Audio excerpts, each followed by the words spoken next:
శ్రీ గురుభ్యో నమః. శ్రీ మహాగణపతే నమః. వారఫలాల కార్యక్రమానికి స్వాగతం. 17 నవంబర్ 2024 నుండి 23 నవంబర్ 2024 వరకు ద్వాదశ రాశుల వారికి చంద్రమను అనుసరించి గోచార రీత్యా ఈ యొక్క వారం ఎలా ఉండబోతుంది అనేది చూద్దాం. ముఖ్యంగా వచ్చినప్పటికీ ముందుగా గ్రహస్థితి చూద్దాం. గ్రహస్థితి గమనించినట్లయితే గురువు వృషభంలో కొనసాగుతున్నాడు. అదేవిధంగా కుజుడు నీచత్వం పొందాడు. కుజ స్తంభన అనేది జరుగుతుంది. ఇది కర్కాటకంలో జరుగుతున్నది. నీచత్వంలో ఉన్నాడు కుజుడు.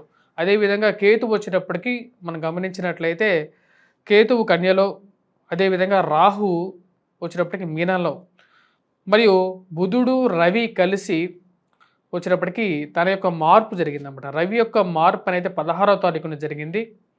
17వ తారీఖున రవి యొక్క మార్పు వచ్చేటప్పటికి వృశ్చికంలోకి జరిగింది. బుధుడితో కలవటం జరిగింది.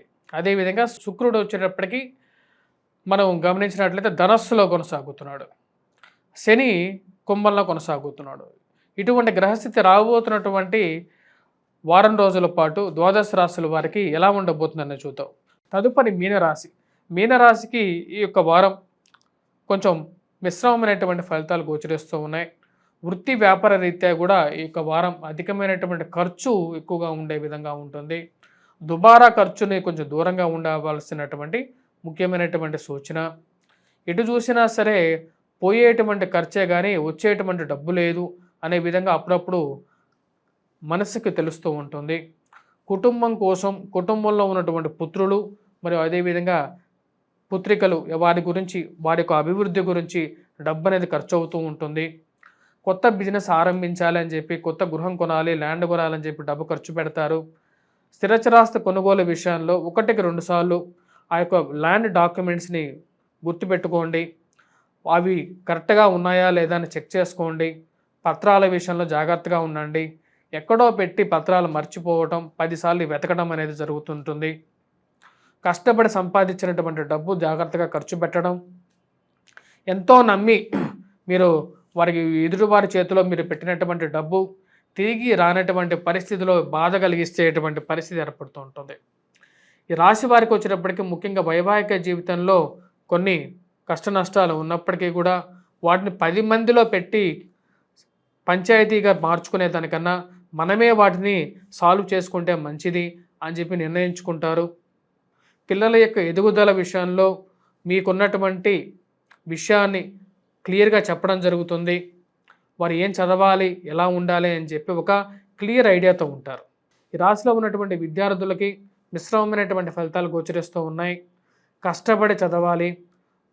బంధువుల మధ్య మరియు అదేవిధంగా ఎవరైతే బిజినెస్ పార్ట్నర్స్ మధ్య కొన్ని భేదాభిప్రాయాలు కలగడానికి కారకంగా ఉంటుంది. శుక్రుడు అంత అనుకూలమైనటువంటి స్థితిలో లేడు.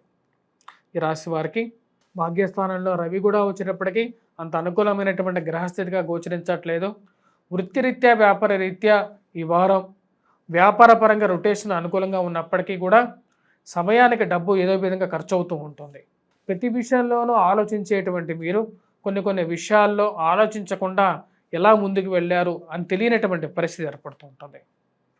ఈ విషయానికి ఈ రాశి వారు చేసుకోవాల్సినటువంటి పరిహారాల్లో ముఖ్యంగా వచ్చేటప్పటికీ దుర్గాదేవిని పూజించడం, మరియు అదేవిధంగా కార్తీక మాసంలో శివాభిషేకాన్ని చేసుకోవటం, ప్రతినిత్యం గంధాన్ని ధరించడం పిల్లల యొక్క ఎదుగుదలలో సానుకూలమైనటువంటి ఫలితాలు కూడా వస్తాయన్నమాట.